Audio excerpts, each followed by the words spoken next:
So இந்த வீடியோவில் என்ன பார்க்க போகிறோம் அப்படின்னு பார்த்தீங்கன்னா, எத்தனை ஐசர்கள் இந்தியாவில் இருக்குது அப்படின்னு பார்ப்போம்.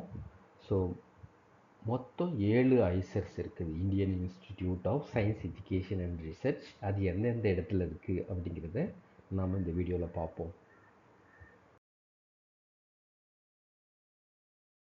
முதல் ஐசர் திருப்பதி. ஐசர் திருப்பதி திருப்பதியில் அமைஞ்சிருக்கு. ஸோ இது வந்து ஆக்சுவலாக ஆந்திரா ஸ்டேட்டில் வரும். ஸோ இது முதல். அடுத்த ஐசர் எங்கே இருக்குன்னு பார்ப்போம். ஐசர் திருவனந்தபுரம். ஆக்சுவலாக இது வந்து கேரளா மாநிலத்தில் அமைஞ்சிருக்கு. ஸோ அடுத்ததாக ஐசர் பூனே. இது மகாராஷ்டிராவில் இருக்குது. அடுத்ததாக ஐசர் போபால். ஸோ இது வந்து மத்திய பிரதேஷில் வரும். அடுத்ததாக ஐசர் எங்கே இருக்குன்னு பார்ப்போம். ஐசர் கொல்கத்தா. இது வெஸ்ட் பெங்கால், அது மேற்கு வங்காளத்தில் வரும். அடுத்ததாக ஐசர் பெரம்பூர்.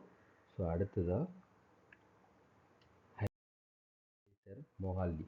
ஸோ இந்த மொத்தம் 7 ஐசர் இருக்குது. ஸோ இந்த ஐசர்ஸோட நோக்கம், அதாவது Indian institute of science education and ரிசர்ச்சோட ஐடியா என்னன்னா, டெக்னிக்கல் எஜுகேஷனை இம்ப்ரூவ் பண்ணுறதுக்கு ஐஐடி இருக்குது, என்ஐடி இருக்குது. ஸோ அதே நேரத்தில் arts and science education improve பண்ணுறதுக்கு சென்ட்ரல் யூனிவர்சிட்டிஸ் இருக்குது.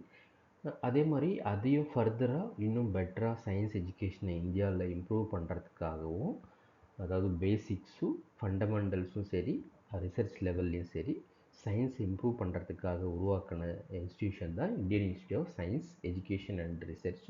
ஸோ மொத்தமாக 7 இருக்குது. ஸோ இதில் ஜாயின் பண்ணுறதுக்கு நம்மளுக்கு என்ட்ரன்ஸ் டெஸ்ட் இருக்குது. அதாவது Indian institute of science education and research aptitude test, அதாவது ஐஏடி டெஸ்ட் அப்படின்வாங்க. இந்த எக்ஸாமுக்கு நீங்கள் அப்ளை பண்ணி அதை கிளியர் பண்ணிங்கன்னா இந்த ஐசர்ஸில் சேர முடியும். ஸோ இதை வந்து நீங்கள் இங்கிலீஷ் லாங்குவேஜ்லேயும் ஹிந்தி லாங்குவேஜ்லேயும் இந்த ஆப்டிடியூட் டெஸ்ட், அதாவது ஐஏடி எக்ஸாம், என்ட்ரன்ஸ் எக்ஸாமை எழுத முடியும். இதோட பெரிய ட்ராபேக் என்ன அப்படின்னு பார்த்தீங்கன்னா, நீங்கள் ரீஜனல் லாங்குவேஜஸில் இந்த எக்ஸாமை எழுதி பாஸ் பண்ண முடியாது, அதாவது எக்ஸாமை எழுத முடியாது.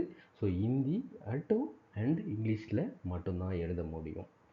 ஸோ இதோட கோர்ஸ் டீட்டெயில்ஸ்லாம் வேறு ஒரு வீடியோவில், எந்தெந்த இன்ஸ்டியூஷனில் என்னென்ன கோர்ஸ் இருக்குது அப்படிங்கிற டீட்டெயிலை வேறு ஒரு வீடியோவில் போட்டிருக்கேன், நீங்கள் பார்த்து தெரிஞ்சுக்கலாம்.